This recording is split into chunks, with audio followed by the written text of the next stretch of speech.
Sabe, por trás de todo o hype, de toda empolgação com a inteligência artificial, existem os custos ocultos que quase ninguém comenta. A gente vê os avanços incríveis, claro, mas tem um preço sendo pago que não aparece nas manchetes. Vamos dar uma olhada em quais são esses custos invisíveis. Olha só essa frase. Um investidor de risco falou isso com uma honestidade que chega a ser brutal. Ele está falando da inteligência artificial geral, a tal da AGI. A ideia, segundo ele, não é só sobre a tecnologia. É sobre criar uma história, uma narrativa tão poderosa que faz uma empresa valer bilhões. Assim, do nada. Esse é o ponto de partida financeiro de toda essa história. Ok, se a recompensa financeira é essa fantasia bilionária, qual é o custo real disso para nós, seres humanos? Vamos deixar o mercado financeiro um pouco de lado e focar em algo bem mais próximo da gente, a nossa própria mente. E o primeiro grande impacto que a gente vai analisar é exatamente esse. Como essas tecnologias já estão mexendo com a nossa forma de pensar, de lembrar e até de se comunicar. Parece coisa de ficção científica, mas está acontecendo. As pessoas estão começando a falar de um jeito mais curto, mais direto, quase como se estivessem dando um comando para uma máquina, sabe?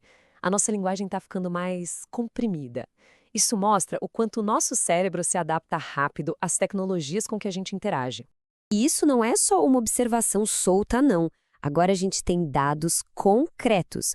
Um estudo do MIT foi lá e mediu o que acontece no cérebro quando a gente usa essas ferramentas para ajudar a escrever. E olha, os resultados são bem alarmantes. Dá uma olhada nesse gráfico. Os pesquisadores descobriram que o grupo que usou a IA teve uma redução de 54% na atividade cerebral, comparado com o grupo que escreveu usando só a própria cabeça. O cérebro simplesmente trabalhou menos, muito menos. E aí que vinha o ponto crucial. Essa redução na atividade cerebral teve uma consequência direta e imediata. Sem o processo mental de criar, de pensar na frase, não teve retenção. A memória não foi formada. Eles terceirizaram o pensamento e, junto com ele, a própria lembrança do que fizeram. E isso aqui ilustra a diferença de um jeito perfeito. Escrever, criar, usar as mãos e a mente juntas é um exercício cognitivo super poderoso. Ativa o cérebro, fortalece conexões, ajuda a gente a lembrar. Já a dependência da IA para fazer isso parece que está nos transformando de criadores em simples operadores de máquinas. Um exemplo fascinante do poder de um cérebro ativo vem lá do Japão.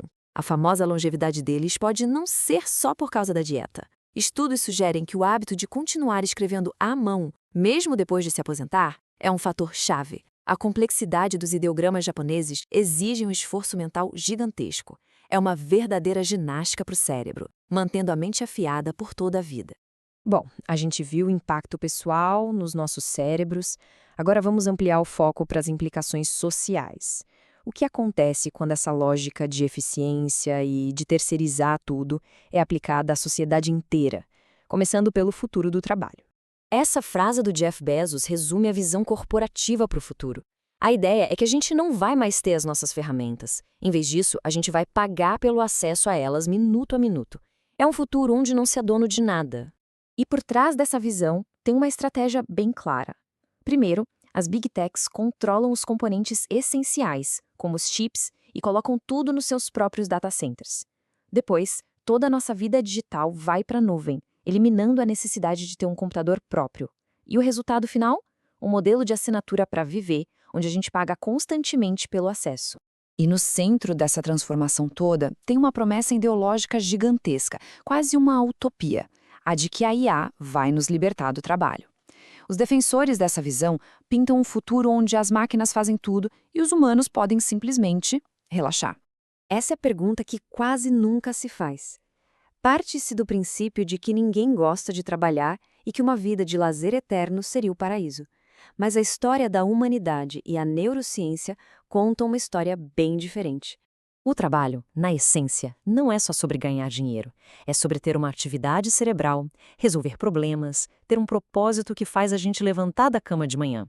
É por isso que tanta gente, quando se aposenta sem um plano, sem um hobby, entra em declínio. A falta de desafio e de propósito pode ser devastadora. Então, a verdadeira ameaça de eliminar o trabalho não é econômica, é existencial.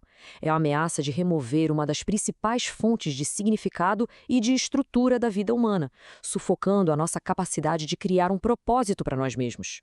E isso nos leva ao último custo, e talvez o mais profundo de todos: a erosão daquelas qualidades que nos definem como humanos, tipo a empatia e a compaixão.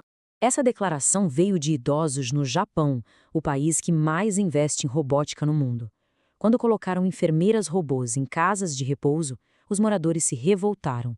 Eles não queriam a eficiência da máquina, eles queriam a conexão, a conversa, o toque de outro ser humano. E aqui tem um paradoxo bem perturbador. O Japão é líder mundial em robótica, mas também tem uma das maiores taxas de suicídio do mundo. Claro, correlação não significa causa direta, mas isso nos obriga a perguntar se uma sociedade superotimizada e automatizada não pode levar a um profundo desespero social. A gente sempre assume que tecnologia é igual a progresso e que progresso é sempre bom. Mas essa equação precisa ser questionada. E se o tal progresso estiver nos afastando das coisas essenciais para o nosso bem-estar, como a conexão humana e com a natureza? A força por trás dessa corrida tecnológica é uma ideologia bem utilitarista. Em outras palavras, é a crença de que tudo tem que ter uma utilidade prática, uma função, um retorno que dá para medir. O objetivo é sempre maximizar a eficiência, o lucro. E aqui está o resultado final dessa lógica. Num mundo obcecado pela utilidade, sentimentos como compaixão e empatia não têm um valor que se pode medir. Eles não maximizam nada. E se não têm utilidade, são descartados. Talvez a gente esteja desaprendendo a sentir o que nos torna humanos, porque o sistema que estamos construindo não valoriza isso. E assim, a gente termina com esta pergunta. Enquanto a gente se esforça tanto para criar máquinas que pensam, será que não corremos o risco de esquecer como pensar, como sentir e como nos conectar? Na busca por uma inteligência externa, talvez a gente esteja sacrificando a nossa própria.